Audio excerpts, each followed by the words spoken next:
A situação econômica brasileira se tornou, nos últimos anos, muito mais grave do que se imaginava. Esperava-se e se vendeu às pessoas que, fazendo ou anunciando um ajuste fiscal forte, quando a gente tinha uma dívida pública da ordem de 35% do PIB em termos líquidos, 50% do PIB em termos brutos, se fizesse o ajuste fiscal, se fizesse corte dos gastos, tudo estaria resolvido, a credibilidade seria retomada e a atividade econômica seria retomada.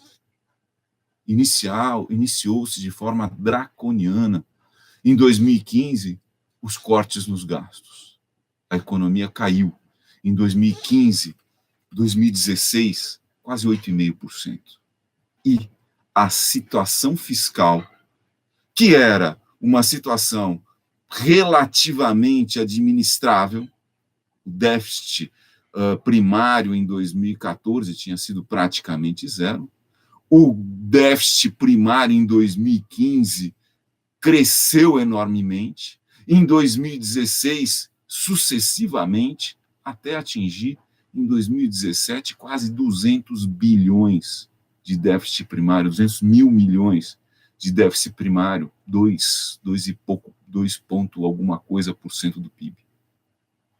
Ou seja, a situação se agravou de tal maneira que a relação dívida pública-PIB passou de 50% do PIB em termos brutos para 75% do PIB em termos brutos, caminhando hoje para 80% do PIB em termos brutos. Isso significa que o desajuste fiscal causado pela tentativa de ajuste fiscal foi uma coisa drástica na economia brasileira. Claro, a causa disso, na verdade, é que quanto mais se anunciava o ajuste fiscal e mais se cortava gastos, mais o crescimento econômico mergulhava, mais a economia mergulhava em crise. E quanto mais a economia mergulhava em crise, maior era o déficit primário, menor era a arrecadação frente às necessidades de recursos para financiar as políticas sociais e o Estado como vinha sendo feito. Claro, a crítica foi toda carregada em cima das políticas sociais, e em cima principalmente da Previdência, que, de uma certa forma, sempre teve um déficit da ordem de 50 mil milhões.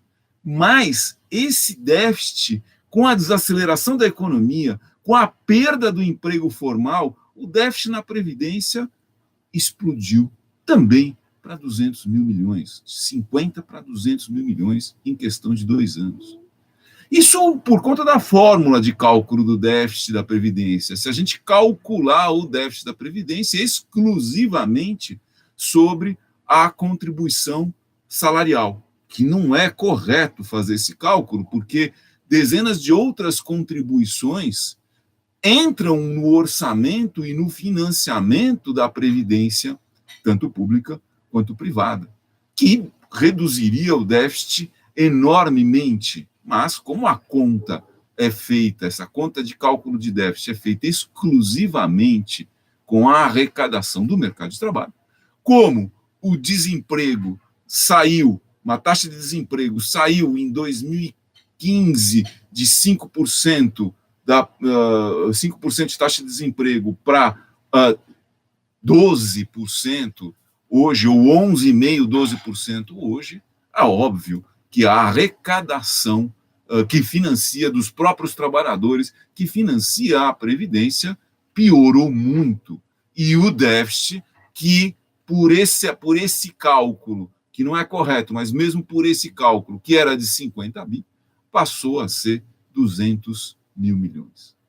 Ou seja, nós criamos um problema enorme no Brasil que se chama questão fiscal, que foi criado pela própria desaceleração da economia, mas agora funciona como um verdadeiro bode expiatório no sentido de que para solucionar a questão econômica, mesmo discurso de 2015, deveria ser feito o quê?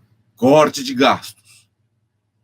O novo governo entra, agora em 2019, anunciando o mesmo tipo de política.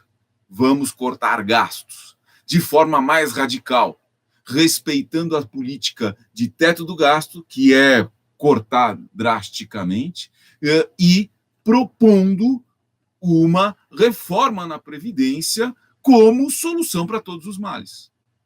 Na verdade, a reforma na Previdência prejudicará a grande maioria dos trabalhadores, diminuirá a renda dos aposentados, diminuirá a renda dos trabalhadores, portanto, diminuirá a demanda agregada, sem nenhuma contrapartida. Não, o governo diz, nós agora vamos usar o dinheiro da Previdência para outros gastos. Não dá para fazer isso. Na verdade, os outros gastos deveriam ser feitos e deveriam ser financiados pelo próprio crescimento econômico, e não pelo corte na Previdência que vai fazer a economia mergulhar ainda mais ou ficar estagnada. Esse ano de 2018, a economia praticamente não cresceu depois de uma queda de praticamente 8% acumulado em 2 anos. O PIB caiu 8% acumulado em 2 anos. Não se tem nenhuma perspectiva de que com essa estratégia e colocando esse bode expiatório, mesmo fazendo a reforma na Previdência como o novo governo quer, a economia brasileira sairá do buraco. Só com investimentos reais, só com uma ação coordenada do Estado junto com os investimentos privados, a economia poderia sair do buraco, e não cortando.